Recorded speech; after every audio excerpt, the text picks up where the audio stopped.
You can tell what somebody's value is when things are going badly, not when things are going well. It's easy to adhere to customer centricity and persistence and being humble and being honest and authentic when everything's going well. When pardon my language, when the shit hits the fan, that's when you find out who's really honest and authentic. That's when you find out who's really persistent. That's when you find out who really is humble and willing to learn. I don't lack ego, but I always approach meeting every single person anywhere in whatever walk of life as that person can teach me something. You can't be a startup exec and lack ego.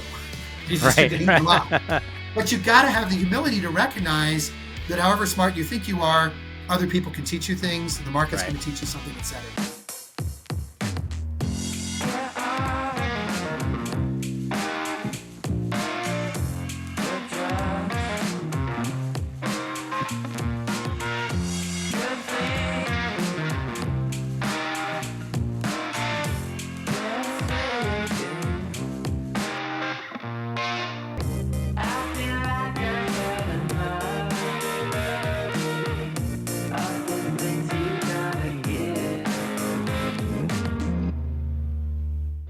Donald, welcome to Tech Scenes Unplugged. Oh, appreciate it. Thanks for having me, Jeff. That was a great scripted entry into us just having like a 15-minute conversation about 12 different things. There you go. I am the dog in Up. So are you? Yeah, squirrel. I think a lot of strong founders and CEOs. I think that's a part of the vision thing. I think seeing a lot. Yeah, it takes a certain irrational exuberance and a ability to focus and then let go at the same time. It's an interesting mix of skills. Well, I think with CEOs, you have to get really good at zooming in to problems and opportunities and then zooming back out. And then you're talking to someone else in product now. And I need to zoom way into what that issue is or opportunity. Yeah. Then I'm going to zoom back out. I think that's actually, part of one of the things I think is probably most challenging as a leader is zooming in, zooming out can be kind of exhausting day to day. No, it's true. The ability to switch gears rapidly and frequently. I've noticed that, certainly in this position, but, elsewhere in leadership positions. I will say one of the more interesting things as we've, transitioned from a, early stage startup to low revenue startup to, my CRO keeps reminding me, we're not a startup anymore. We're 5.5 years in. We are a fast growth tech company. Yep. And at this size, before I could have my finger on the pulse of everything. And as an ADHD kind of guy, that's very calming in a way. Now I have to learn how to do my job and how to empower other people to do theirs where I don't have my finger on the pulse all the time. But then every so often something flares up. To your point, I've got to zoom in and quickly learn what's going on because I don't know, but I'm not going to be very much use at 50,000 feet on that particular problem. Right. And then once we figure it out, I got to let it go and go back up to 50,000 feet. Yeah. And it's a bit of a roller coaster. Yeah. Right. I think the transition is right around about 12 to 15 people. Mm-hmm. Once you go beyond that, you go from a team to a team of teams. Yeah. And to keep that DNA and to keep that communication and those closed loops, it's just a little bit of a different game once you get to team of teams. Oh, absolutely. And I'll even say it certainly changes at 12 to 15, but you can still know everybody. Yeah. Right? Now we're at 79 employees and I literally don't remember the names of all my employees. Or I'll see a name and I know they're an employee and I don't know which department they're in. So at that level, you suddenly go, oh, wait a moment. We're not in Kansas anymore, Toto. This is a little different. Right. Well, I usually start every episode and I usually say the same thing. Let's start from the top. You and I just dove in, but let's go back to the top and tell me about REBA. Yeah. So real estate business analytics, we're on a mission to change how the rental housing industry uses data. Most of your watchers and listeners are aware of multifamily housing. If they've ever rented an apartment, they've been a customer. What they may or may not realize is how, I'll say, backwards the industry has traditionally been when it comes to technology. Now, in the last 20 years, it's caught up 30 years, so it's only a few years behind. Right. Others. But there's a lot of good reasons for that. I don't mean to say that pejoratively. But we are in this transition in the multifamily housing industry where companies are embracing data. They're embracing more data-driven decision making as opposed to kind of intuition and gut. The industry's really founded and run by deal guys, and by guys I mean multi-gender, but women and men who live and die by the seat of their pants on deals, and even that world is starting to get more data into it. On the operational side, as portfolios have gotten larger and larger, you just can't run on the old way of doing things, and so right. REBA provides we call it a connected analytics platform. It connects different systems of record into a single source of truth. It connects departments in a way that didn't happen before, breaking down silos, and it connects people in a way that allows them to collaborate better. So, we don't just think of digital analytics, we think of connecting people, connecting systems. And for people that don't know this part of the real estate industry, like how big is it? Like what is... It's massive. I mean, there's about 48 million rental homes in the US. About 18 of them are professionally managed multifamily. So the 40 plus number includes a lot of single family. Okay. Since the Great Recession, there's been a growth in professional single family rentals. If anybody's ever heard of Invitation Homes or Progress Residential or American Homes for Rent, Tricon, etc. But, combined, there's maybe 1 million units there. There's 17, 18 million professionally managed apartments in the US. Wow. That's a lot of quantity. That's a lot of quantity. Yeah. And what you guys are bringing to bear is the operational side of managing those, or also on the buy side? Yeah, on both sides. I mean, I would say that our DNA, our origin is in the operation side. But you think of operators running the properties day to day, and then there's asset managers who are responsible for overseeing the investment. Mm-hmm. And then either separate or a part of asset management are the deal guys, the developers and the buyers and the sellers, acquiring or disposing of existing properties. And so there's a lot of overlap in data needs, because if you're trying to make buy-sell decisions, you need to know what's happening operationally. Are we overperforming, underperforming?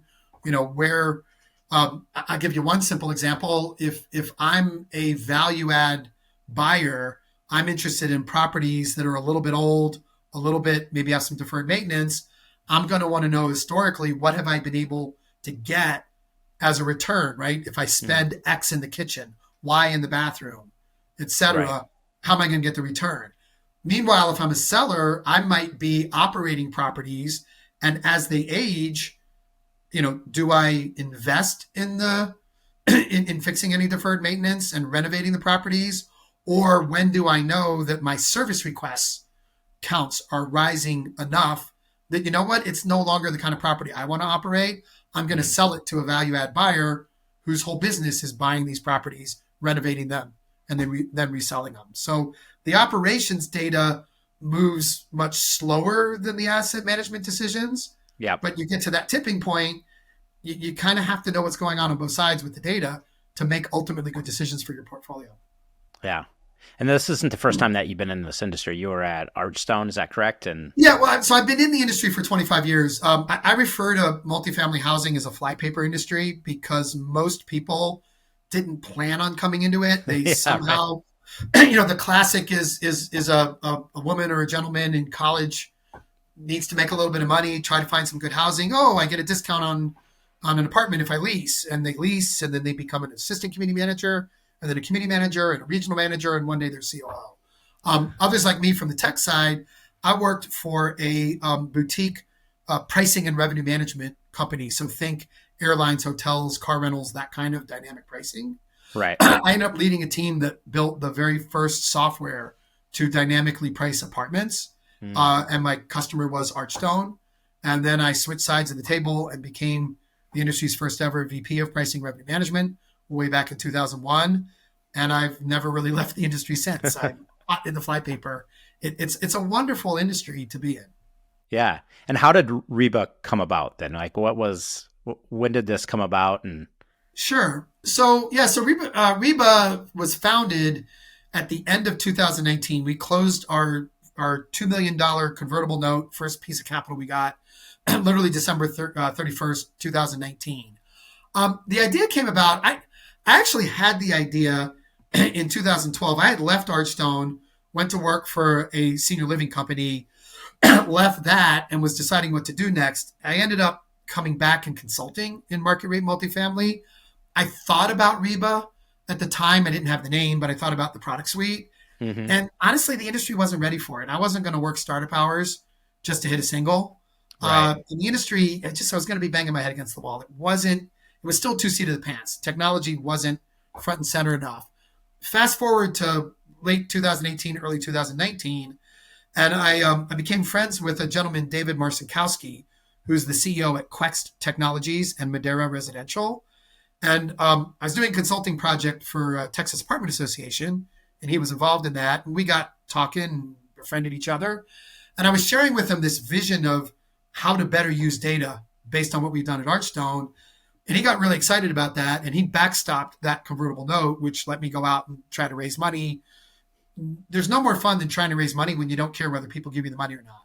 Because Dave committed the $2 million, right? But I said we'd be better off having a phalanx of people who were interested in our success. So he was like, okay, I want to be the lead investor. So I'll give you up to 2, but I'll give you 3 months to raise $1 million, and I'll do the other $1 million. And I was able to raise that. I reached out to a former colleague of mine that I continued to work on off again with, Chris Brust. And it's really his IP around business intelligence that started REBA. But we had this vision of, instead of continuing to build bespoke BI platforms, which is what he was doing, why don't we productize it? And, instead of getting income, let's build some wealth around creating value in the product suite.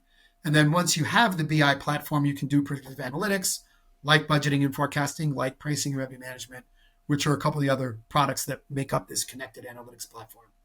So that's kind of how it got started. Yeah. Yeah. You knew what you wanted. You were waiting for the right time. So many people jump into it at the wrong time, too early, too late. Yeah. Oh God. I've been involved in startups that were too early, and I've been involved in startups that were too late. Neither are fun.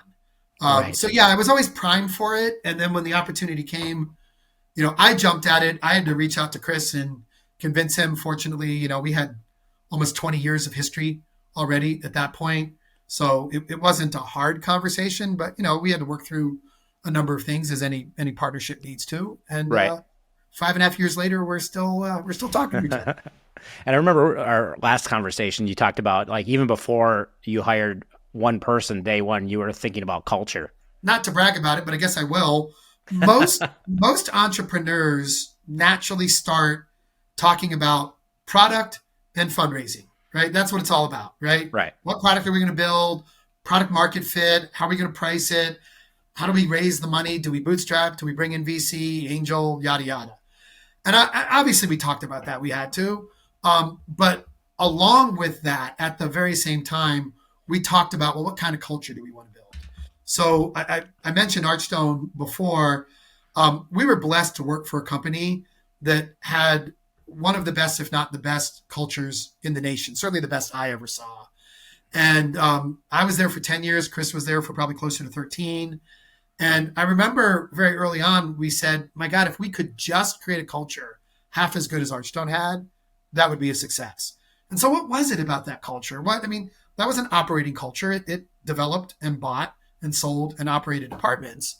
We're going to build a tech company.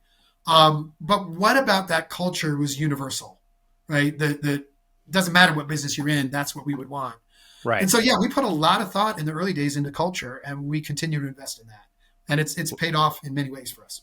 What do you think are some of the core components of that? Like, it starts with articulating your core values, but not as a check the box corporate strategy exercise, and right. more as these are the things that we're going to sign up to in blood, right? We're going to commit to our employees and our customers that these are the values we're going to live by. And you can tell what somebody's value is when things are going badly, not when things are going well. It's easy to adhere to, customer centricity and persistence and being humble and being honest and authentic when everything's going well. Yep. Pardon my language, when the shit hits the fan, that's when you find out who's really honest and authentic. That's when you find out who's really persistent.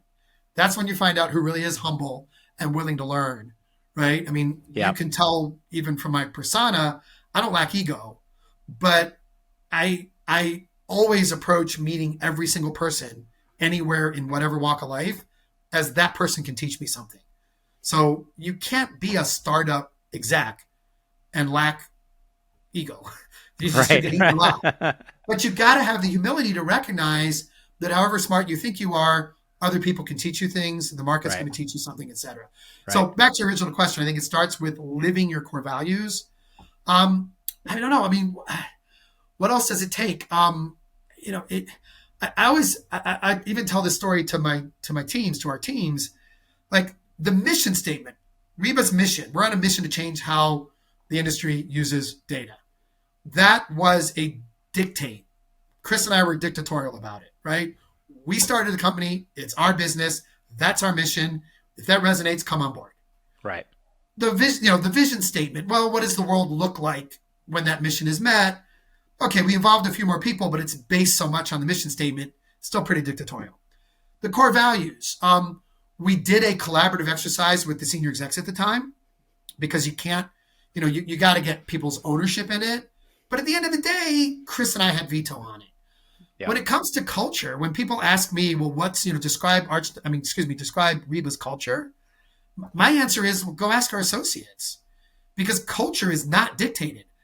We can dictate what we want the culture to be, right? But only the people living, eating, breathing it every day, delivering it to our customers, delivering it to each other, only they can tell you what it really is.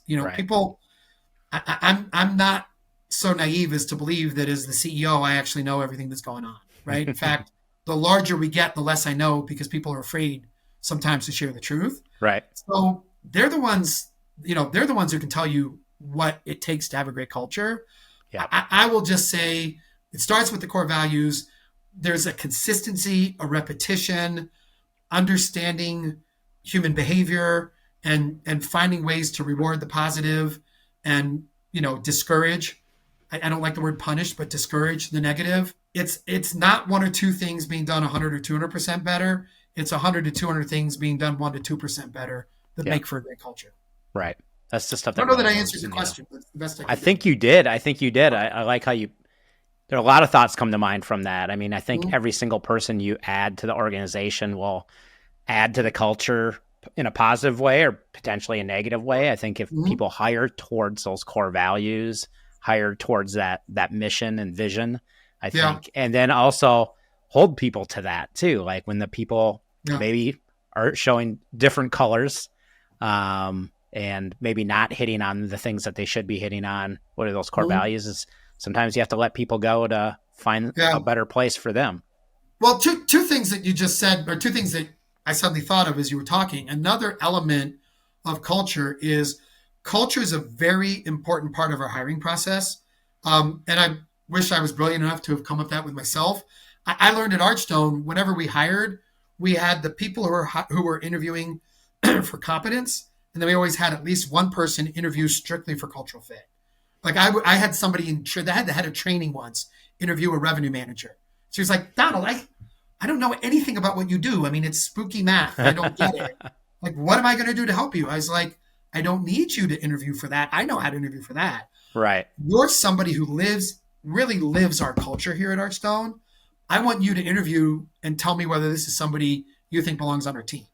And so I don't know that I'll always be able to do this, but still to this day, I'm the last interview. Nobody gets hired at Archstone. Excuse me, I gotta keep saying Archstone. Nobody gets hired at REBA without me interviewing them as CEO. Two purposes. One is I'm interviewing for culture, not competence. And I think it's a good message to send when you're recruiting somebody, hey, this is important enough, a position. Yeah. You get a chance not only to talk to the CEO, but to ask me questions, because I want you to come on board because you love the idea, not just because we need you. Yeah. And that's a big part of keeping culture. And now I completely forgot the second thing. So, well, I appreciate that. I think that's 100% right. How I've worked with a ton of companies and been under the hood of many of them. And, some people will say, oh, the core values, that's kind of some soft stuff or this or that. I think some people are on the right side of that. Some people are on the left side of that. But I think it does matter. I think, people's past experience, what they're bringing to the table, their skills, their history, all that stuff matters. But I think if they don't hit the culture aspect, it's just not going to work. Well, I mean, here, I'll reach over.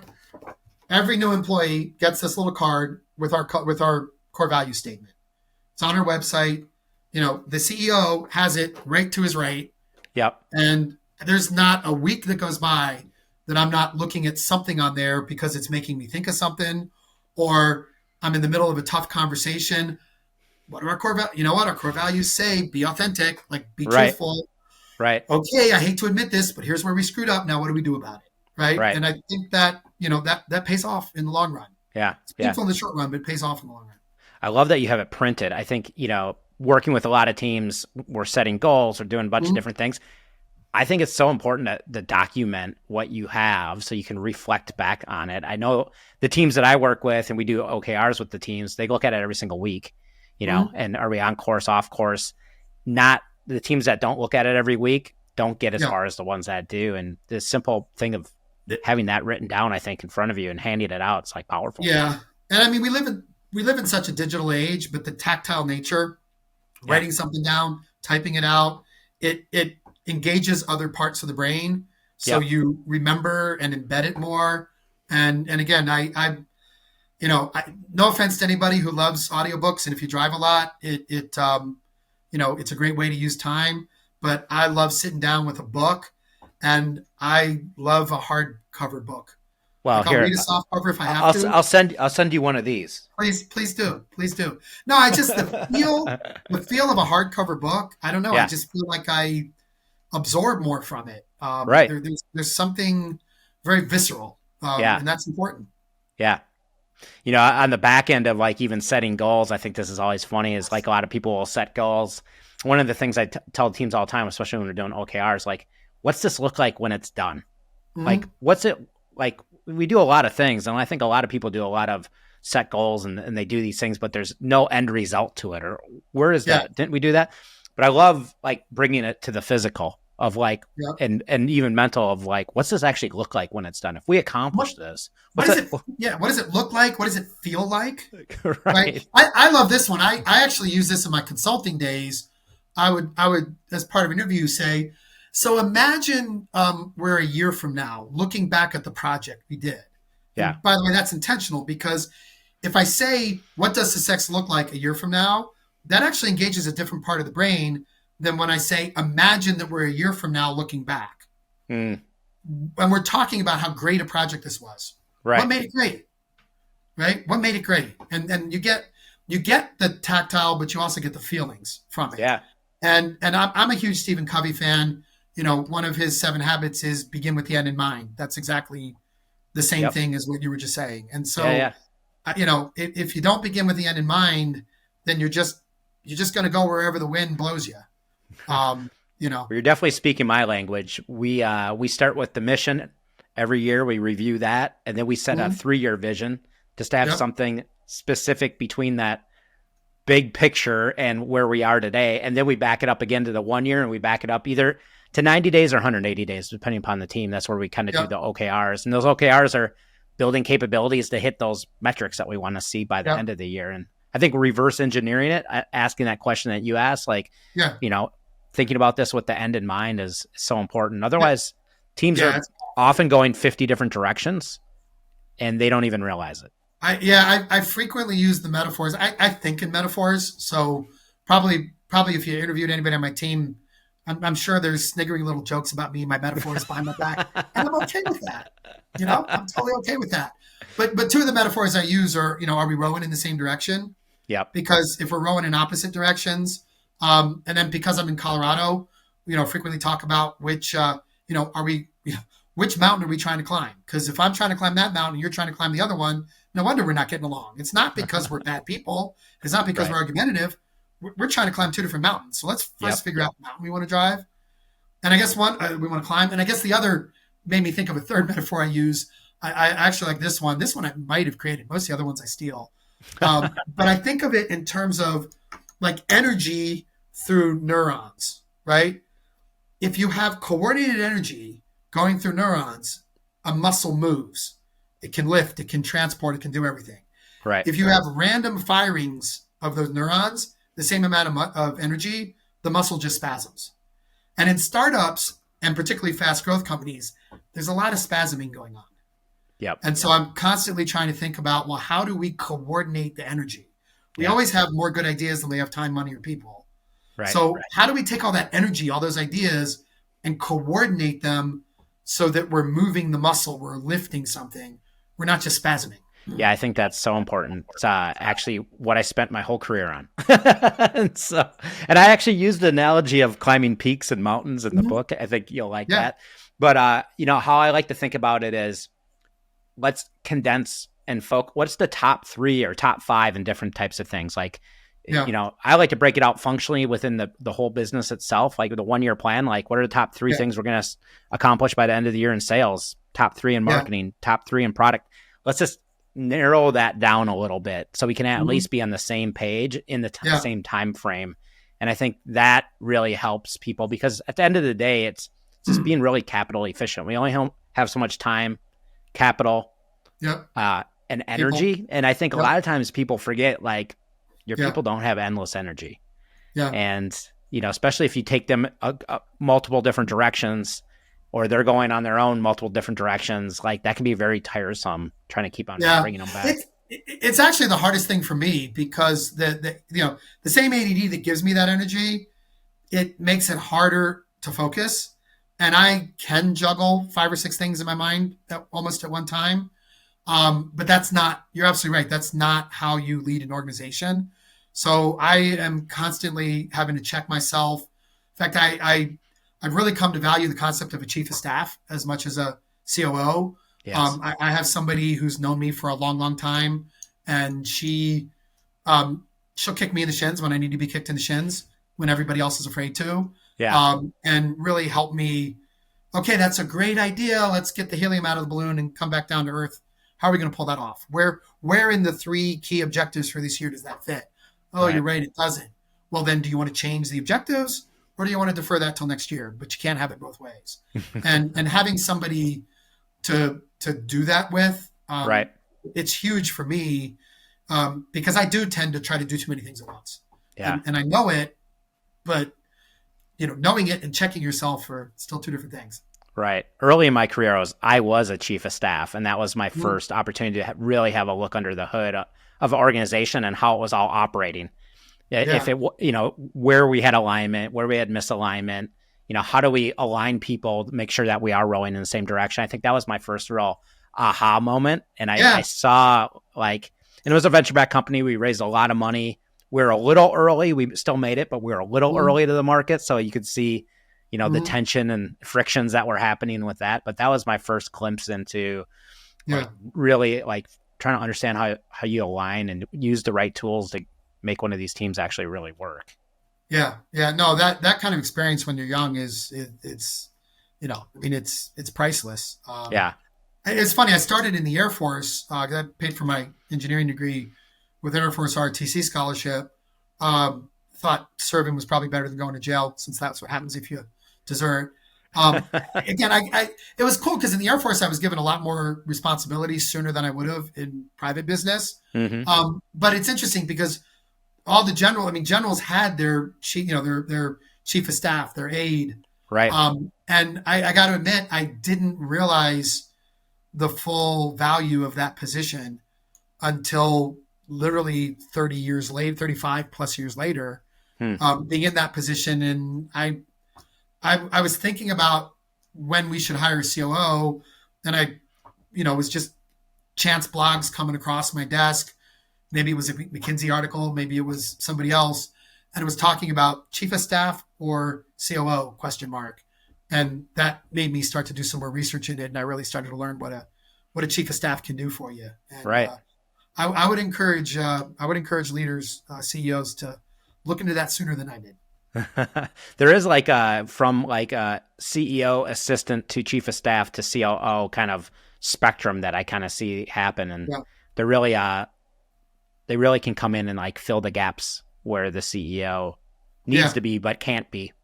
Yeah, I think is one way to look at it. I love that metaphor of filling gaps, because that is exactly what that position can do. And I forget where I read somewhere recently that said the interesting things happen at the seams. And I was like, oh, that's brilliant, right? Because the expert can take care of this. The expert can take care of that. The salesperson can take care of that. The interesting stuff happens at the seams. The things that you and I as leaders need to pay attention to happen at the seams. I don't need to micromanage the salesperson's call. I don't need to micromanage a coder's coding, right? Right. In the middle of their target, they're very, very competent. It's the seams. Yeah. That's where that's where either bad things happen or good companies make sure they stay good. Yeah. And so I just have started to use that term even in my head, is the interesting things happen at the seams. One of the things I don't remember where this came part of our operating system for Peak, but every year when I work with a team, we do roles and responsibilities at the leadership team level. So have people rewrite what's your role and what are your just top 5 responsibilities.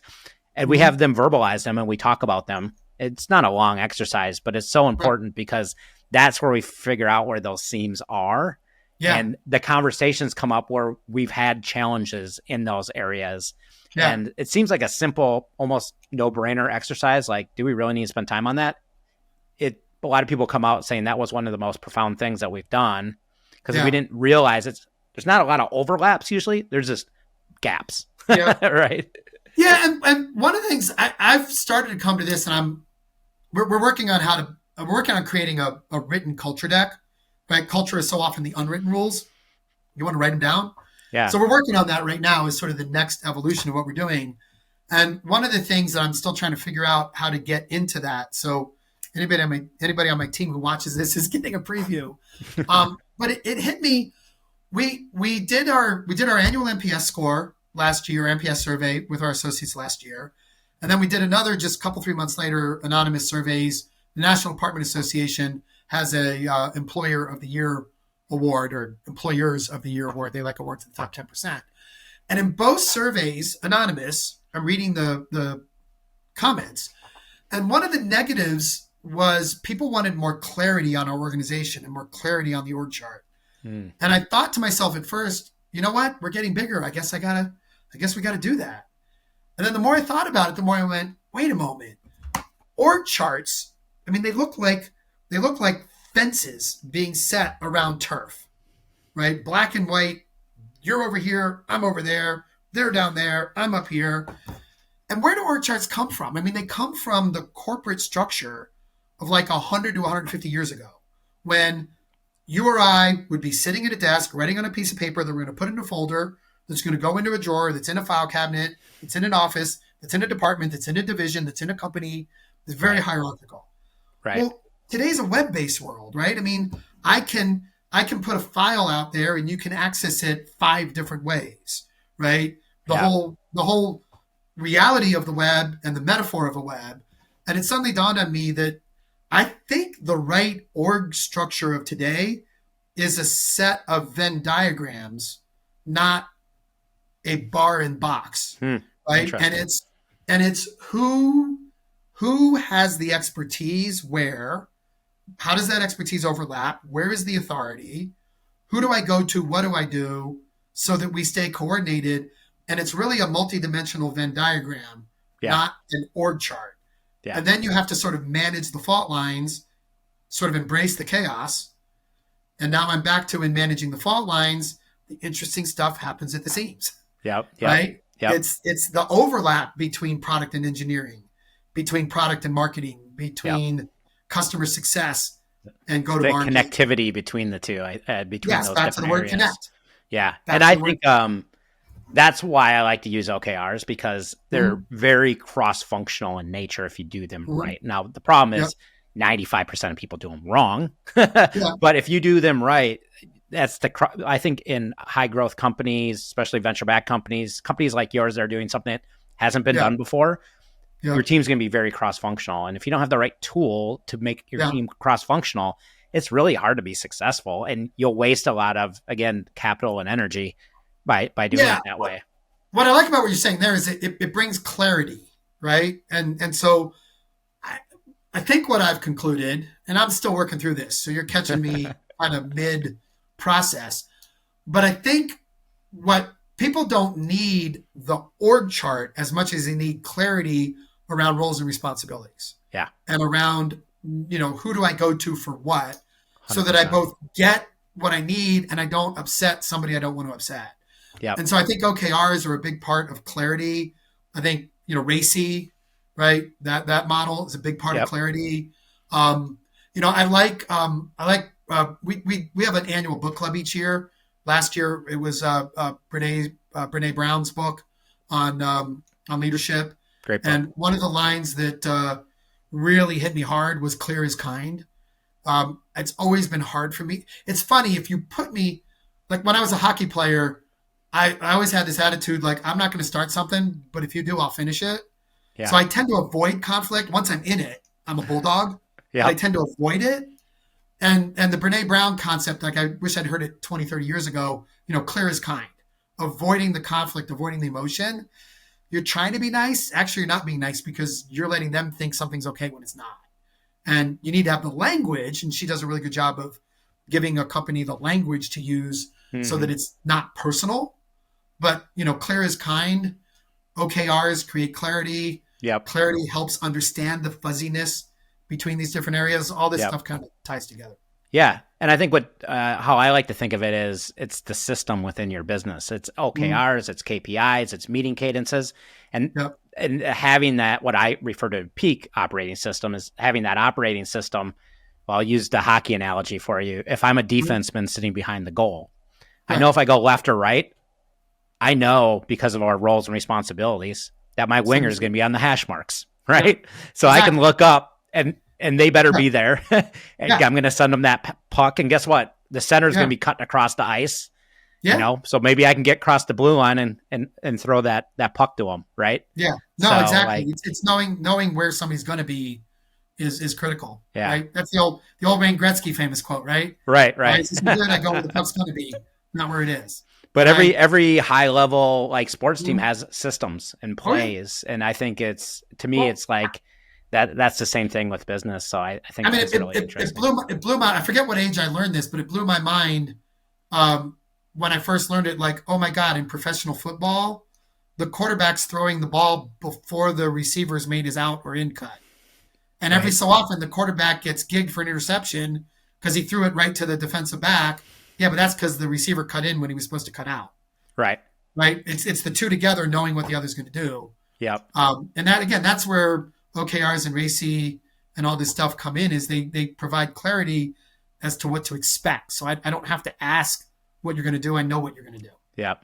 The tough thing about all those books and everything that everybody's written and all those systems is being able to know at what stage do you provide, to what extent do you use those systems, because I know that I've come into early stage teams that are over systematized, trying to use way too many things, and then I've gone to teams where they're scaled up, but they're not going deep enough. Now they're staying a little too high level, where again that clarity is not there for them, and so I think that's hard to write about. Like, I did write about it in my book, but like when working with a team, it's really trying to understand. You need to have flexibility and focus at the same time, and trying to find that balance. I think it's impossible to have a set of rules on that. I think it is by feel. The two things that come to mind, I mean, one is the statement, right? Two things can be true, right? You have to be flexible and you have to have rigid rules. You have to, you have to grow and you have to manage your expenses. You have to, I speak a lot of headwinds, tailwinds with my team. Like, how do we manage that conflict, right? Right. And so that I like that metaphor of fault lines, right? Fault line doesn't mean there's going to be an earthquake, but there might be. So how do you manage that? I do not have a good rule of thumb. I know we need to add structure when I suddenly see chaos and I realize we should add some structure. I know we're overstructured when I start feeling rigidity or hearing somebody make a decision because of the rule, not because of the situation. In fact, one of the executives on my team shared a saying that he's always used a couple years ago that I use frequently now. He's like, process and system is there to serve us. We're not there to serve process and system. 100%. So I think if you embrace that, right, if you're a little over processed, but you recognize it's there to serve me, not me to serve it, you'll be okay. Right? Yep. When you over process and you feel you're there to serve the process, that the process is more important than results, that's when you get problems. Yeah. I have worked with some teams that will embrace the process. They like the process, but frankly, they just get a little lazy and they don't want to stay consistent. And so they're like, oh, the process is driving this. So I'm just going to choose my favorite parts of the process and forget everything else. And I typically have those. They usually call me back about a year or two later. And they're like, this isn't working anymore. And then we'll look back and see what you're doing. I'm like, well, you're kind of skipped these pieces. Yeah. And you find out it was just more out of kind of laziness than it was out of. We're far from perfect because every human is lazy and every human tries to cut a corner. Right. Eventually. Right. But I will say I'm a little bit blessed. It's totally by accident. But my partner out of college was in the Army. He was a field engineer. Our CTO was a tank driver, and I was in the Air Force. Wow. And I will tell you, if there's one thing the military does teach you is to not skip a step in process. Because if you skip a step in process in the military, people die. Yeah. And so it's kind of cool that the three of us, as a significant part of the executive team, we do have a certain taught discipline that we've brought to the table. And that's helpful because it is hard to stay that consistent and you have to really remind yourself. And again, you're doing something that's never been done before. There's not a blueprint for your business, right? No. In fact, when anybody starts to complain too much about how hard it is, I remind them if it was easy, somebody else would have done it already. Right. Yeah. And you had never got funding for something that someone had already did. Maybe from your mom, but that's about it. Well, I do have two questions left, and then I totally appreciate your time. This is a great conversation. I kind of wanted to talk a little bit. You wrote a book on customer success. Is that right? Yeah. Back in the day on customer service in the hospitality and tourism industry. Yes. Yeah. And how do you, from the learning of that and the writing of that, I mean, can you reflect on that and how that might have maybe impacted your thought on like culture within the organization? Because really, I feel like it's, I think as a CEO, everybody's your boss. I think people kind of get confused, but I feel like your employees are your boss, the clients are your boss, investors are your boss. Yeah, there's a few things from the book. I'll try to hit them quickly. I mean, there's a couple of laws of service that I coined in that book. The first was satisfaction equals perception minus expectation. We tend to always focus on the perception part. How do we wow people? Well, not to be too crass, but if you can lower the expectation, you'll be able to satisfy more people. Now, that doesn't mean that you should aim low, but it means, how do I manage expectations? Because if I can manage expectations, I'm going to do better than if I just let people randomly expect whatever they expect. Right. One of the others, I wrote it back when like the Hertz #1 Club Gold was brand new. And I wrote, one of the laws is eliminate the need for service and it'll be perceived as having good service. Well, now read Matt Dixon's Effortless Experience, right? What is it? Uncommon Service. I forget the author. Talks about your customers as being your unpaid workforce. So this whole focus on self-service and technology enables self-service. I mean, that had its genesis, if you will, in that law. The thing you mentioned, I actually have a chapter on internal customer service, right? At some point in time, you are always either a customer or a supplier inside your company. So we talk in our company about not only how do we serve our customer, the client, how do we serve our customer, the colleague? I'm the engineer providing, code. I'm the customer success manager explaining to the engineer the bug that the customer is perceiving.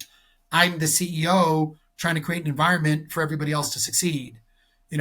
My partner and I are customers of each other. Right. So that concept just permeates everything in the way I think about the world. Mm-hmm. All right. I have one final question for you, and this will be a fun one. I ask this question often, but for you, I think it's going to be fun. So it's more of a scenario. The scenario is this. You are trapped on a desert island the rest of your life. You have food, you have water, you have everything that you need, maybe healthcare, whatever you need. But the one thing that you don't have is entertainment. There is no entertainment on the island at all. However, lucky for you, an old 80s boombox drifts ashore with unlimited batteries, unlimited batteries, but you can only bring one album to listen to the rest of your life. What album are you going to bring? Oh God, that is so hard. I know, and I know you're a music lover, so honestly, this may surprise people. I think I would go with Meatloaf's "Bat Out of Hell." Really? Yeah. The second choice would be Jethro Tull's "Songs from the Wood."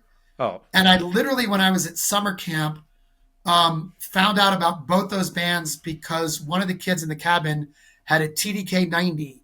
Now I'm dating myself. Anybody out there knows what a TDK 90 is. And one side he had was "Bat Out of Hell, and the other side was "Songs from the Wood." And at rest period after lunch, which ran about 45 minutes, we'd hear one day and the next the other day. Oh my gosh. There's a whole slew of, I've upset a whole bunch of contemporary artists who I actually know and work with, not naming their albums. But yeah, I'm going to go with Meatloaf's "Bat Out of Hell." I love it. That's a great answer. All right. Well, Donald, thanks for sharing your time. This is a great conversation. I appreciate it. Thank you, Jeff.